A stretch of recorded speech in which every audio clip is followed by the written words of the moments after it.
अभ्यास करने से असामान्य व्यक्ति नहीं बनना है, अन्य व्यक्तियों की तरह व्यवहारिक जीवन चलते रहने देना है। ज्ञान से केवल अज्ञान दूर होता है और अज्ञान दूर होने से जगत के प्रति दृष्टिकोण बदल जाता है, और कुछ थोड़ी होगा। अगर आपने अपना अज्ञान का भेदन कर लिया तो जिसको अभी जगत को सत्य देखते थे, अब वही जगत तुम्हें झूठा देखने लगेगा। अर्थात क्या हो गया? दृष्टिकोण बदल गया। ज्ञानी पुरुष व्यवहार के समय यथार्थवादी विचारधारा से व्यवहार रखता है। व्यवहार के समय उसका विचार क्या है? यथार्थ।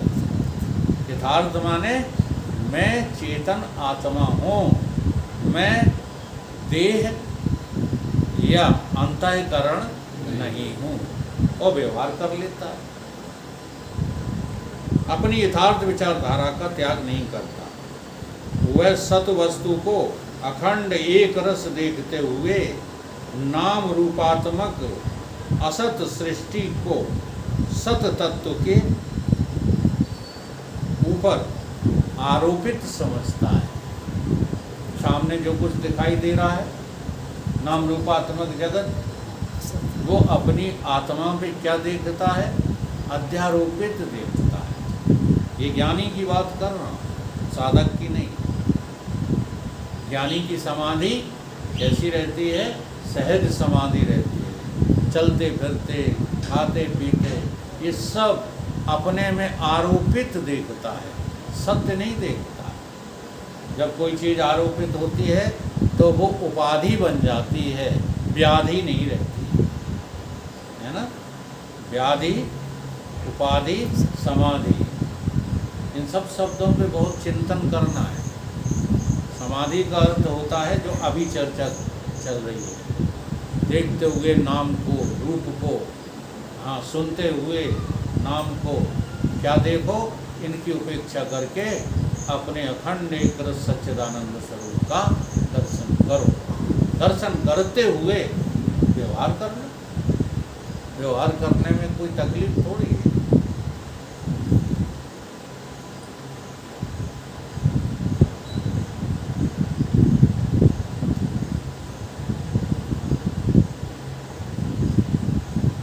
इस प्रकार से नाम रूप होने पर भी, नाम रूप होने के पहले नाम रूप एक रस परमात्मा ही नजर आने लगता है। पहले हमारे जो बुजुर्ग हैं वो शास्त्र सम्मत विचारधारा रखते थे, तो वो कैसा सोचते थे उसके विषय में एक शास्त्र ने निरूपण किया।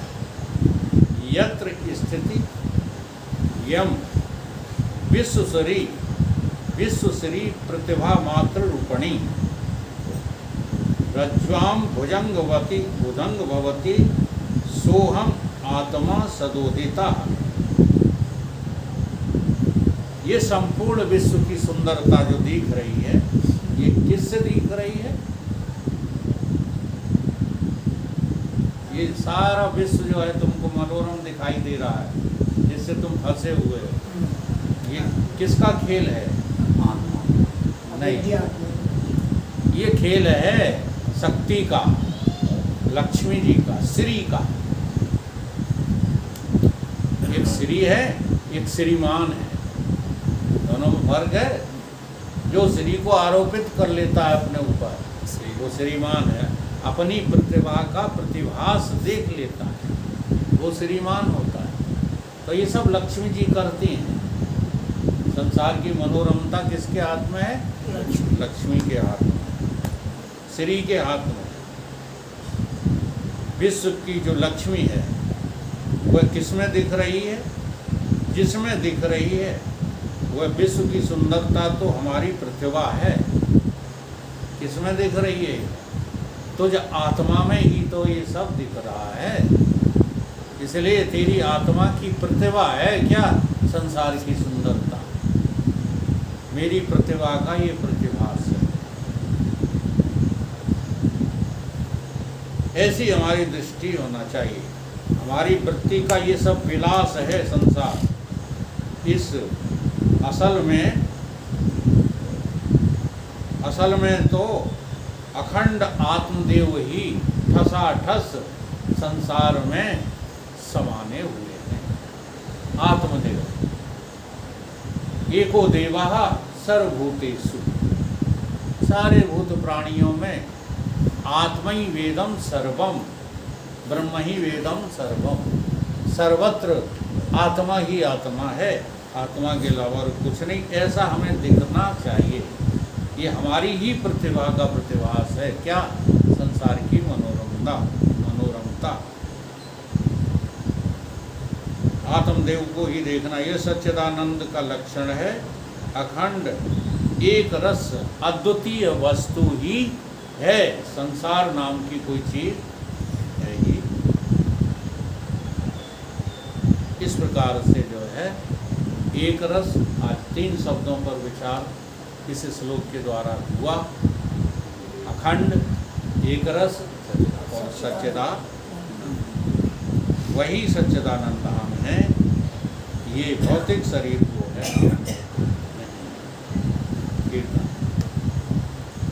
तन भौतिक ये गंदा, इसी में सच्चिदानंदा। तन भौतिक ये गंदा, इसी में सच्चिदानंदा। तन भौतिक ये गंदा, इसी में सच्चिदानंदा। तन भौतिक ये गंदा, इसी में सच्चिदानंदा। छिद जल पावक गगन समीरा, छिद जल पावक गगन समीरा। पंच तत्व यह अधम शरीरा, पंच तत्व यह अधम शरीरा। कटे मोह का फंदा, इसी में सच्चिदानंदा। कटे मोह का फंदा, इसी में सच्चिदानंदा। तन भौतिक ये गंदा, इसी में सच्चिदानंदा। तन भौतिक ये गंदा, इसी में सच्चिदानंदा। ईश्वर अंश जीव अविनाशी, ईश्वर अंश जीव अविनाशी। सतचेतन घन आनंद राशि, सतचेतन घन आनंद राशि।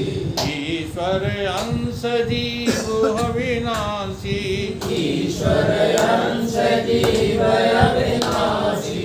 चेतन अमल सहज सुख राशि, चेतन अमल सहज सुख राशि।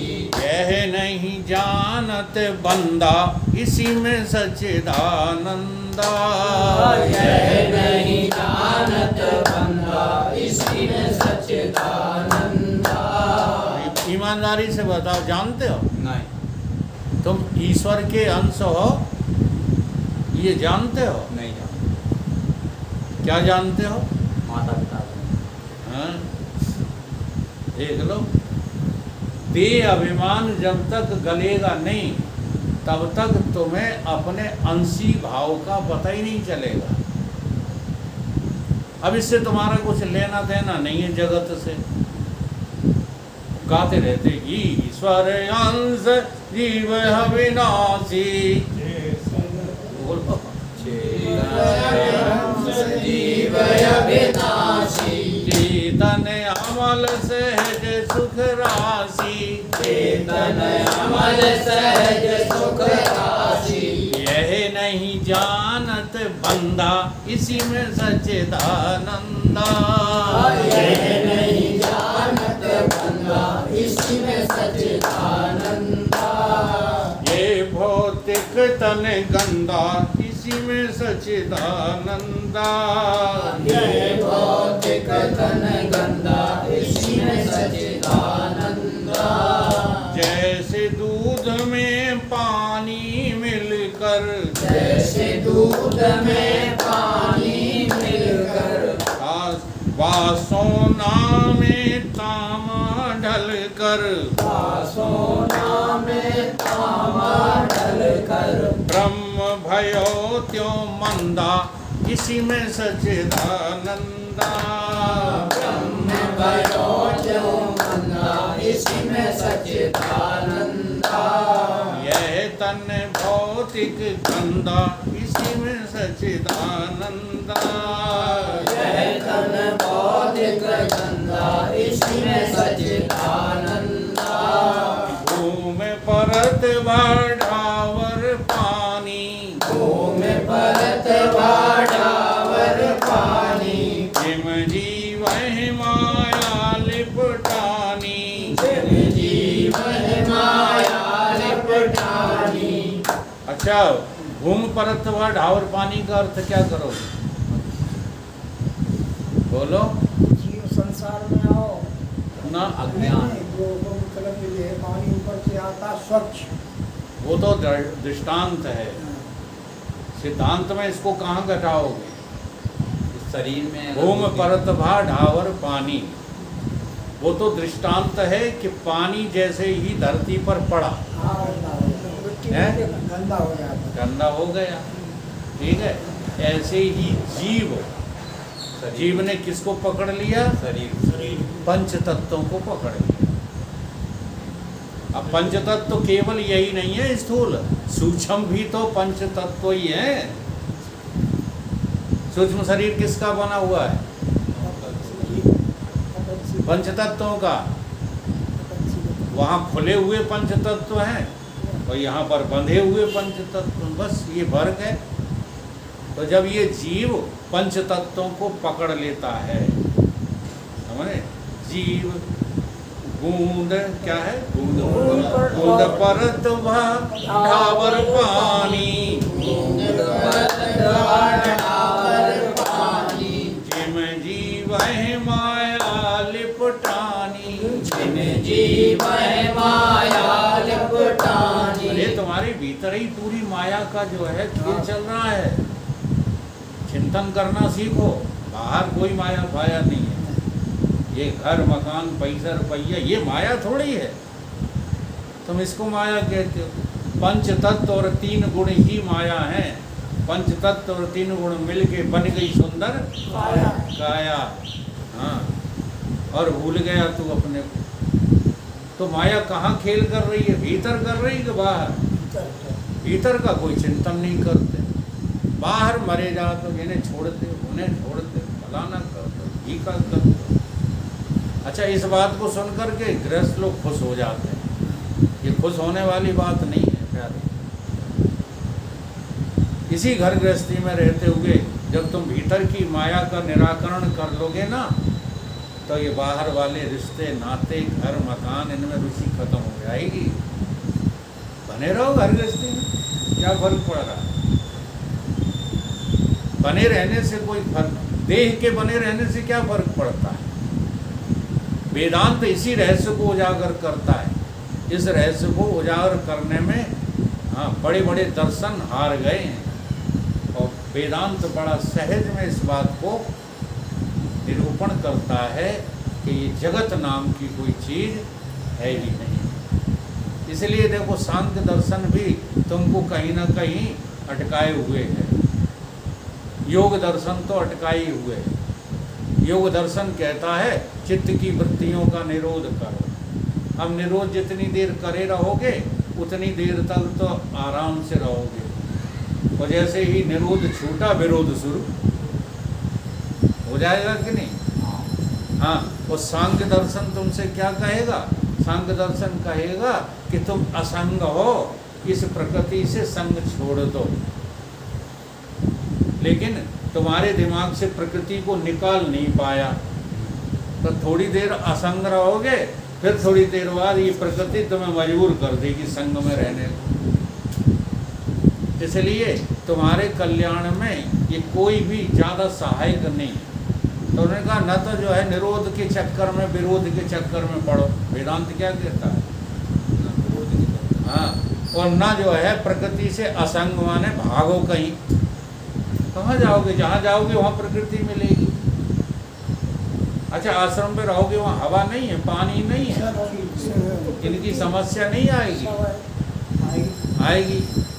आएगी कि नहीं आएगी? सोच की समस्या आएगी, नहाने की समस्या आएगी, ये सब जगह होगी। इसलिए सांख्य की भी असंगता को ज़्यादा महत्व मत दिया करो। वेदांत की बात को समझो। वेदांत क्या कहता है? वेदांत कहता है कि तुम जानो कहीं क्या कि संसार 3 काल में है। अब तुम्हारा कौन क्या बिगाड़ लेगा? है समझ में?